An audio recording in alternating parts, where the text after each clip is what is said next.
Bueno, muy buenas tardes. Estamos vivenciando una exposición de arte realmente maravillosa, donde la pintora se ha basado en tres ejes: en el mito de la difunta Correa, en el viento Sonda y en la mujer manzana. Esta última es, digamos, una temática menos conocida y por esa razón les voy a compartir algunas ideas al respecto para poder desentrañar un poquito de qué se trata esta idea de la mujer manzana. He titulado a estos escritos "La manzana o el eterno mito de lo femenino". Y bueno, siempre es muy bueno comenzar con preguntas, ¿sí? Para abrir nuestra mente, para poder reflexionar y poder también abrirnos a nuevos conocimientos. Siempre dicen que un buen investigador es aquel que no tiene las respuestas, sino el que hace buenas preguntas. Así que bueno, tomando esa filosofía de conocimiento, vamos a comenzar con algunas preguntitas que creo que serían buenas podernos hacer acerca de esta obra, ¿no? ¿Qué es un mito? Es la primera que se nos viene, ¿sí? A la cabeza seguramente. ¿Cuándo comenzó la humanidad a simbolizar? ¿Por qué una manzana y no otra fruta? ¿Desde cuándo el jugoso don de este árbol es femenino? ¿Cómo se ha ido transmitiendo esta idea durante milenios?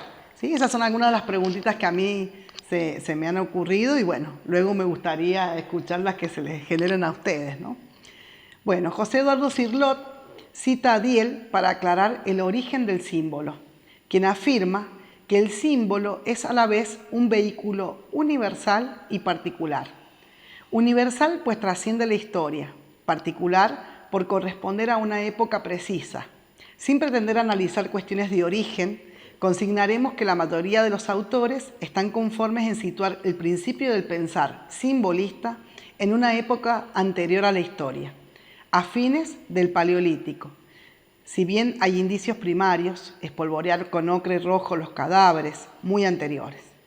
El conocimiento actual sobre el pensamiento primitivo y las deducciones que pueden establecerse válidamente sobre el arte y ajuar del hombre de aquel tiempo justifican la hipótesis, pero especialmente los diversos estudios realizados sobre grabados epigráficos, las constelaciones, los animales y las plantas, las piedras y los elementos del paisaje fueron los maestros de la humanidad primitiva. La manzana, según Cirlot, como forma casi esférica, significa una totalidad. Es símbolo de los deseos terrestres, de su desencadenamiento. La prohibición de comer la manzana venía por eso de la voz suprema, que se opone a la exaltación de los deseos materiales. El intelecto, la sed de conocimiento, es una zona solo intermedia entre la de los deseos terrestres y la de la pura y verdadera espiritualidad. El rojo pertenece al grupo de los colores cálidos y avanzantes, que corresponden a procesos de asimilación, actividad e intensidad. Es el color de la sangre palpitante y del fuego. Es el color de los sentidos vivos y ardientes. Asociaciones derivadas de las esenciales transcriptas que poseen una importancia decisiva son las heridas y la agonía. ¿Sí? Vemos entonces que hay un primer signo, una primera idea, se van a empezar a encadenar una serie de asociaciones y entonces ahí va empezando a generarse el símbolo, ¿sí? Que a su vez es siempre base de un mito, ¿sí? No existe un mito si no hay símbolos que lo conformen. Hay un autor, Grives, que él afirma que, que un mito viene siendo como un racimo de símbolos. Es una linda definición, es un tema muy difícil, es arduo, hay muchísima literatura acerca de él, pero me parece lindo y muy ilustrativo pensar eso. Un mito sería entonces un racimo de símbolos y un símbolo se inicia cuando una idea se va sumando a otras asociaciones y por extensión las personas lo empiezan a identificar, digamos, bueno, el rojo color de sangre, sangre color de pasión, pasión el color del fuego y así va haciendo una asociación como no es tan libre, sino que generalmente suele ser colectiva, ¿sí? Decía entonces que los 7 colores, dice, generan una correspondencia con el número 7. 7 días, el de la semana, 7 virtudes o 7 vicios y todos los demás simbolismos asociados a este número. ¿Recuerdan algunos? Bueno, vayan pensando de cuántos números 7 tenemos en nuestra cultura, ¿sí? Cirlot piensa que se inició con esto de los 7 colores básicos. Me parece un aporte muy interesante y muy esclarecedor sobre por qué hay tantas culturas del mundo que usan el número 7, ¿sí? Los candelabros con 7 brazos, bueno, hay muchísimas cosas que podemos empezar a asociar con esta idea del número 7. Da un ejemplo Cirlot que nos viene a ayudar un poquito a seguir comprendiendo esta idea de símbolo. Dice, la diosa madre de la India, dice,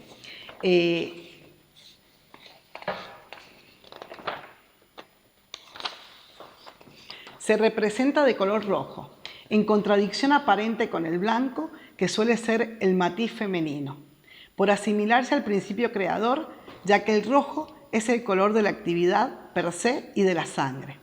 Por esta última causa, en el periodo protohistórico, se teñían de rojo los objetos que se querían vivificar. Y los chinos usan como talismán banderolas rojas. También por esta razón, el general romano, que era recibido con los honores del triunfo, aparecía en un carro tirado por 4 caballos blancos, revestido de armadura dorada, símbolos solares, y con el rostro pintado de rojo, ¿sí? Es decir que nuevamente nos hace un recorrido muy interesante Cirlot, donde vamos viendo que todas las culturas le han ido dando un color, digamos, un papel preponderante al color rojo, de una forma o de otra, ¿sí? Bueno, ahora sí vamos a empezar, digamos, con la parte literaria, ¿sí? O sea, ya hemos podido establecer entonces que un mito es un racimo de símbolos, que este racimo se constituye, ¿sí? o el nacimiento de cada símbolo se constituye por medio de una asociación de ideas que de manera colectiva y a lo largo de la historia se van transmitiendo y van generando, digamos, un nuevo sentido, ¿sí? A esas cosas. Bueno, una vez que hemos establecido esto, nos vamos a centrar ahora sí en la parte de la mujer manzana y en esta lectura que les quiero compartir ahora. La manzana brillante y redonda, roja, amarilla o verde, insinuante en sus formas femeninas o venenosa en su contenido, misiva de amor o erotismo, pecaminosa en algún lugar paradisiaco, fruta y fruto de la discordia en el orbe de los dioses clásicos, clave y llave de moralejas en el jardín de los cuentos de todas las épocas, musa para poetas cuyo aroma trasciende el tiempo, fórmula magistral de la gravedad para el físico, sexual y sensual en las plumas de todos los tiempos. Y bueno, vamos a empezar por las manzanas de Gea, ¿sí? Por el origen, digamos, del mundo según los griegos y que luego va a ser tomado por toda la cultura clásica. La manzana también estaba relacionada con la fecundidad. La diosa de la tierra, Gea, obsequió a la celosa Hera manzanas de oro como símbolo de fertilidad cuando se casó con el libertino Zeus. A Hera le gustó tanto el regalo que decidió plantarlas en un jardín al borde del océano, dando lugar al jardín de las Hespérides. Este acontecimiento es el punto de partida para muchos de los mitos que vendrán después. Las manzanas surtieron efecto, ya que Hera tuvo 5 hijos de Zeus y uno ilegítimo como venganza a una de las muchas infidelidades de su marido. La manzana, en poder de la mujer, pasa a significar fertilidad. Bueno, van a notar acá que se menciona otro color que no es el rojo, que es el color dorado. Bueno, Cirlot va a decir que este color dorado está relacionado con el sol y con lo divino. Como los dioses griegos son dioses con poderes divinos, pero con características humanas, en cuanto tienen defectos, digamos, virtudes, celos, son completamente humanos en su forma de, digamos, de pensar y de actuar. Bueno, yo creo que la manzana dorada está ahí como en el medio, ¿no? Es manzana, va a ser referencia a lo femenino, pero va a tener el color dorado de lo divino, ¿sí? Bueno, luego vamos a ver qué pasa con este jardín de las Hespérides, que no va a llegar solamente ahí su poder. Después toda la historia de la mitología griega va a estar, digamos, iluminada o determinada por estas manzanas. Voy a tomar un poquito.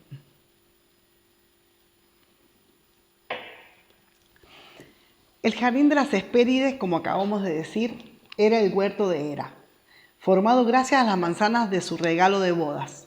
Un maravilloso jardín situado en la cordillera de Atlas, en el norte de África y al borde del océano. Sus árboles daban manzanas de oro que proporcionaban la inmortalidad. Por temor a que se las robaran, puso guardianas, las Hespérides, o damas de la noche, 3 ninfas de dulce cantar que cuidaban de las manzanas, pero la tentación era grande. A veces recolectaban la fruta para sí mismas y como Hera no confiaba en ellas y bien hacía, también dejó a mayores como custodio a un dragón de 100 cabezas llamado Ladón. El color oro corresponde al aspecto místico del sol, es decir, al plano de lo divino, como ya lo habíamos dicho. Bueno, luego va a surgir otra manzana muy famosa, que es la manzana de la discordia. Eris, la diosa de la discordia, no había sido invitada a la boda entre los 2 dioses y enfadadísima, como venganza, lanzó entre los invitados una manzana dorada con inscripción, para la más bella. Y adivinen, la que montó entre aquellas que se consideraban las más divas, 3 diosas de las más glamorosas, Afrodita, Hera y Atenea. Se consideraban merecedoras de tal manzana y comenzaron a pelearse por el título. Como se pusieron inaguantables, se llamó a Paris, un mortal que era pastor y que ya estaba alejado del mundo y de las pasiones humanas. Era la persona idónea y más objetiva para elegir a la más bella, y así terminase de una vez por toda la disputa. El lío en el que se metieron, o que metieron al pobre hombre, fue tremendo. Se pensaban que el soborno era un invento actual, se confundieron. Las 3 diosas intentan sobornar a Paris, Hera ofreciéndole poder político, Atenea la sabiduría y la victoria, y Afrodita el amor de la mujer más bella del mundo. Las otras 2 diosas, enojadas con el desdén, causaron el hundimiento de Paris y su familia, porque para tener a Helena, antes la tuvo que raptar, y esto provocó el comienzo de la guerra de Troya, como ya ustedes saben. La manzana en manos de una mujer también genera guerra, devastación, disputas y envidias. Bueno, vamos a seguir con otras manzanas también muy famosas, que son las manzanas de Hipómenes y Atalanta. Atalanta, heroína griega consagrada a Artemisa y reconocida por sus habilidades para la caza y las carreras, debía mantenerse virgen tal y como requería esta consagración a la diosa. Un día un oráculo le vaticinó que el día que se casara se convertiría en animal. Todo esto, junto que su padre la abandonó en un bosque cuando nació porque solo deseaba hijos varones, hizo que Atalanta evitara cualquier pretendiente. Solo se casaría con una condición: que el pretendiente la ganase en una competición, en una carrera, cosa casi imposible dadas las habilidades de esta dama para correr. Un joven apuesto llamado Hipómenes, enamorado de ella y agudizando el ingenio, le retó a esta competición. Utilizó una treta, dejó caer 3 manzanas de oro del jardín de las Hespérides durante el recorrido. Se las había regalado Venus, la diosa del amor. Atalanta, hechizada por la mágica belleza de las manzanas, se paraba a recogerlas, lo que hizo que perdiera la competición y tuviera que convertirse en esposa de Hipómenes. Enamorados, los esposos no encontraron otro lugar mejor para gozar de su amor que en uno de los santuarios consagrados a Cibeles. La diosa se enfadó, convirtiendo a ambos en leones. La profecía del oráculo se cumplió y los ató a su propio carro para que tiraran de él, tal y como aparecen en la fuente de las Cibeles del Paseo del Prado en Madrid. Las manzanas de Aristófanes y Paulo. Tanto Aristófanes, comediógrafo griego, como Paulo Silenciario, poeta bizantino, identifican a las manzanas con los pechos femeninos. Lampito. Así Menelao, cuando vio pasando a su lado las manzanas de Helena, tiró la espada, según dicen. Esto dice Aristófanes en Lisístrata. La joven. No hables mal de las jóvenes, pues el placer reside en los muslos tiernos y en las manzanas. Esto dice Aristófanes en la Asamblea de las Mujeres. Prefiero, Filina, tus arrugas a la savia de cualquier juventud y deseo más tener en mis manos tus manzanas de puntas alcaídas que el enhiesto pecho de una tierna joven. Paulo, en epígramas eróticos griegos. Las manzanas en la literatura de hombres se identifican con el cuerpo femenino con un significado sexual o sensual. La sensual, victoriosa, fértil, guerrera, erótica, inmortal, sabia o bella manzana en la antigüedad grecolatina siguió madurando bajo la sombra de los siglos hasta llegar al cristianismo y a la Edad Media, origen del pecado para aquellos que osaban gozar de sus sinuosas formas, fruta prohibida pero jamás despojada de su brillante traje de tentación edénica. ¿Sí? Bueno, ahora vamos a pasar a la parte más, ya dejamos a los clásicos y vamos a hacer un muy breve recorrido por otras literaturas, digamos, sobre esta temática de la mujer manzana. Eva y Adán. El relato del Génesis nos presenta a Adán viviendo en el Edén. Dios decide darle una compañera, Eva. Ambos pueden disfrutar libremente de las bondades del Edén. Solo se les prohíbe probar los frutos del árbol del bien y del mal. En el texto original no se menciona de qué árbol se trata, pero en el siglo IV después de Cristo, el Papa Dámaso I ordenó a su principal erudito de las Escrituras, Jerónimo de Estridón, la traducción de la Biblia hebrea original al latín. Dicha empresa le tomó a Jerónimo 15 años. El resultado es la llamada Vulgata canónica. El caso error de la traducción de dicho texto es la confusión del sustantivo malus, que quiere decir manzano, y el adjetivo malus, que quiere decir mal. Se escriben igual estas dos palabras, pero hay una que lleva una pequeña acentuación que marca una diferencia de la pronunciación en realidad, ¿sí? Es una sílaba un poquito más larga, la que se refiere a manzano, ¿sí? Y un poquito más breve es la que se refiere a mal. Pero ambas se escriben igual. Bueno, es así como debido a la traducción de la Vulgata, la manzana comenzó a dominar las representaciones pictóricas y arquitectónicas para luego formar parte del imaginario colectivo. O sea que esto que por ahí pensamos que es así, bueno, como una asociación libre de la colectividad, de pensar que Eva lo que comió fue una manzana, en realidad tiene un origen histórico en un error de traducción y bueno, y generó todo un movimiento, ¿no? Porque realmente, o sea, generó pintura, sí, bueno, pero tiene un origen histórico esta pequeña confusión.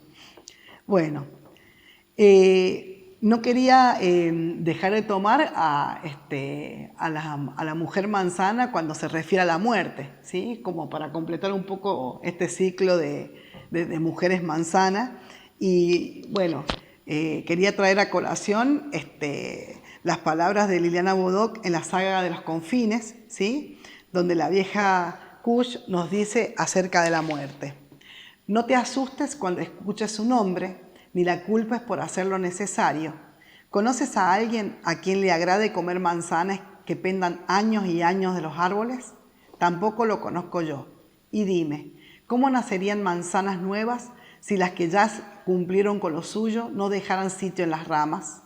¿Podríamos tú y yo ser viejas al mismo tiempo? ¿Quién le enseñaría a quién? La hermana muerte carga con una tarea que todos comprenden, pero pocos perdonan. Sin ella, los hombres no mirarían al cielo en las noches claras, tampoco cantarían. Sin ella, no existirían ni el suspiro ni el deseo. Sin ella, nadie en este mundo se ocuparía de ser feliz. Y bueno, y para cerrar, vamos a mencionar a la mujer manzana, es decir, al texto en el que se vio inspirada la artista que hoy nos congrega. La muestra de hoy dice que